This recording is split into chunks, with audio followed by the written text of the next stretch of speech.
Koncom augusta sa po roku prác do sídelnej budovy Liptovského múzea v Ružomberku vrátil originál z reštaurovanej zástavy Liptovskej stolice z roku 1742. Vzácny exponát nechala Liptovská stolica vyrobiť v období vojny o rakúske dedičstvo, kedy uhorské stavy prisahali vernosť a slúbili podporu panovníčke Márii Terézii. Jej súčasťou bolo aj zriadenie nových peších a jazdeckých plukov, pričom Liptov odvádzal mužov pre dve pešie kompánie. Liptovské múzeum získalo zástavu dárom v roku 1913, kedy bola spoločne s desiatkami iných stoličných predmetov odovzdaná podžupanom Rudolfom Balom. Dar sa v tomto prípade dá chápať aj ako symbol uznania ku novovznikajúcej ružomberskej muzeálnej spoločnosti, ktorá položila základy Liptovského múzea.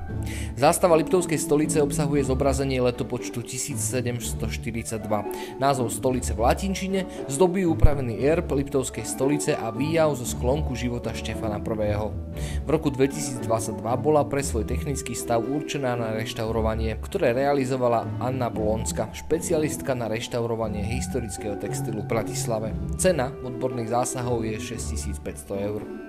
Po návrate zástavy do priestorov sídelnej budovy bol originál exponátov uložený do výstavnej vitríny a je tak verejnosti dostupný v expozícii stredovekých a novovekých dejín Liptova.